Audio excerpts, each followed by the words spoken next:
ಆಸ್ಪತ್ರೆಯವರಿಗೆ CM ಅವರಿಗೆ ಅವ್ರ ಮೂಲಕ ಕಳಿಸಿದ್ದೀವಿ. ಈಗ DHO ಸಾಹೇಬರಿಗೆ ಕೊಡಬೇಕಾಯಿತು ಅವ್ರಿಗೊಂದು ಕಾಪಿ. ಅಂದರೆ PPP ಮಾಡಲ್ ಏನಾಗ್ತಾ ಇದೆಯಲ್ಲ 11 ಜಿಲ್ಲೆಯಲ್ಲಿ ಅದು ಆಗಬಾರ್ದು ಅಂತ ಹೇಳಿ ಒಂದು ಜಾಥಾ. ಈ ಜಾಥಾದಲ್ಲಿ ಇವರು 3 ಜನ ಇವರು ಡಾಕ್ಟರು ಅಂತ ಹೇಳಿ ಅವರು ಡಾಕ್ಟರ್ ಅಕ್ಷಯ್, ಇವರು ಈಶಾರಿ ಅಂತ ಲಿಂಗತ್ವ ಅಲ್ಪಸಂಖ್ಯಾತ ಸಮುದಾಯ ಕೆಲಸ ಮಾಡ್ತಾರೆ. ನಾವು ಬೇಡಿಕೆ ಕೆಲಸ ಮಾಡ್ತೀವಿ. ಅದಕ್ಕೆ ಇವತ್ತು ನಾವು ನಿಮ್ಮ ಮೂಲಕ ದಿನೇಶ್ ಗುಂಡ್ರಾವ್ ಅವರಿಗೆ, ಆರೋಗ್ಯ ಮಂತ್ರಿ ಸಚಿವರಿಗೆ ಮನವಿ ಸಾಹೇಬರಿಗೆ ಕೊಡ್ತೇವೆ. ಅಂದರೆ ಲೋಕಲ್ ಬೇಡಿಕೆಗಳು ಇದಾವೆ. ಮತ್ತು ಇದರ ನಂತರ DS ಅವ್ರಿಗೂ ಕೊಡ್ತಾ ಇದ್ದೀವಿ.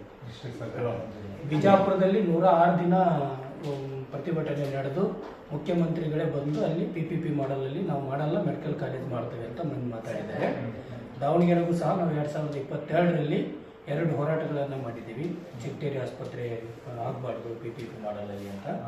ಈಗ ಕೋಲಾರದಲ್ಲಿ ನಡೆದಿದೆ, ತುಮಕೂರಲ್ಲಿ ನಡೆದಿದೆ. ಈ ಜಾಥಾ ಬಿಜಾಪುರದಿಂದ ಎಲ್ಲ ರಾಜ್ಯಾದ್ಯಂತ ಓಡಾಡಿ 17ಕ್ಕೆ ಗಾಂಧಿ ಭವನದಲ್ಲಿ ಸಮಾವೇಶ ಇದೆ. ಅವತ್ತು ಆರೋಗ್ಯ ಮಂತ್ರಿಗಳು ಬರ್ತೇನೆ ಅಂತ ಹೇಳಿದ್ದಾರೆ. ನಮ್ಮವರೆಲ್ಲ ಮಾತಾಡ್ತಾ ಇದ್ದಾರೆ.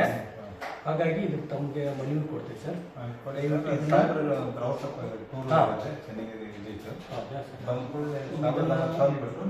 ಆರೋಗ್ಯ ಸಚಿವರಿಗೆ ಕಳಿಸ್ಬೇಕು. ಒಂದು ಕಾಪಿ ನಿಮಗೂ ಕೊಡ್ತಾ ಇದ್ದೀವಿ. ನಿಮ್ಮ ಇಲಾಖೆಗೆ ಸಂಬಂಧ ಇರೋದಂದ್ರೆ ಭಾಷಾನಗರ ಪ್ರಸೂತಿ ಕೇಂದ್ರ ಏನಿದೆ ಅಲ್ಲಿ ಪ್ರಸೂತಿ ತಜ್ಞರಿಲ್ಲ ಸರ್. ಕೊಡಬೇಕು ಅಂತ ಜನರ ಬೇಡಿಕೆ ನಾವು ಸೇರಿಸಿದ್ದೀವಿ. ನೀವು DHO ಸರ್ ಗಮನಕ್ಕೆ ತಗೊಂಡ್ಬನ್ನಿ. ಈ 4 ಪಾಯಿಂಟ್ ಇದಾವಲ್ಲ, ಇದು ಲೋಕಲ್, ಇವೆಲ್ಲ ರಾಜ್ಯ ಮಟ್ಟದ. ಅಲ್ಲ ಸರ್, ಇದುವರೆಗೂ ಸಾಕಷ್ಟು ಹೋರಾಟಗಳಾಗಿದ್ದಾವೆ ಆರೋಗ್ಯಕ್ಕೆ ಸಂಬಂಧಪಟ್ಟಿರುವ ಶಾಂಕ್ಷನ್ ಮಾಡೋದು ಸರ್ಕಾರ ಮಟ್ಟದಲ್ಲಿ ಪೋಸ್ಟಿಂಗ್ ಶಾಂಕ್ಷನ್ ಪೋಸ್ಟ್ ಮಾಡ್ಬೇಕಂದ್ರೆ ಏನಾದ್ರೆ ಸ್ಯಾಂಕ್ಷನ್ ಆಯ್ತು. ಹೋರಾಟಗಳು ಅಂತ ಅಂದಾಗ ನಾವೆಲ್ಲ ವಿಧದ ಹೋರಾಟ ನೋಡಿದ್ವಿ. ಲಾಸ್ಟ್ ವರ್ಷ 15 ಜಿಲ್ಲೆಯಲ್ಲಿ ಮಾಡಿದ್ವಿ ಆರೋಗ್ಯ ಜಾಥಾ. ಈ ಸರ್ತಿ 31 ಜಿಲ್ಲೆಗಳಲ್ಲಿ, ಅಂದ್ರೆ ಜನಸಾಮಾನ್ಯರಿಗೆ ತುಂಬಾ ನೀಡಾಗಿರ್ತಕ್ಕಂಥದ್ದು ಸರ್ಕಾರಿ ಆಸ್ಪತ್ರೆಯಲ್ಲಿರ್ತಕ್ಕಂಥ ಕೆಲವೊಂದಿಷ್ಟು ವ್ಯವಸ್ಥೆಗಳ ಬಲವರ್ಧನೆ ಆಗೋದು. ಈ ಏನು 7 PPP ಜಿಲ್ಲೆಗಳು, ಬಿಜಾಪುರ ಕೈ ಬಿಟ್ರೆ ಏನು 7 PPP ಜಿಲ್ಲೆಗಳಲ್ಲಿ ಒಂದು ಸರ್ಕಾರಿದೇ ವೈದ್ಯಕೀಯ ಕಾಲೇಜ್ ಆಗ್ಬೇಕನ್ನೋದು.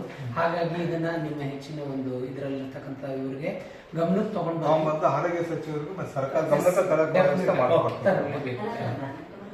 ಒಂದು ಬ್ಯಾನರ್ ಸಮೇತ ನಿಮ್ ಜೊತೆ ಫೋಟೋ ತಗೊಂಡು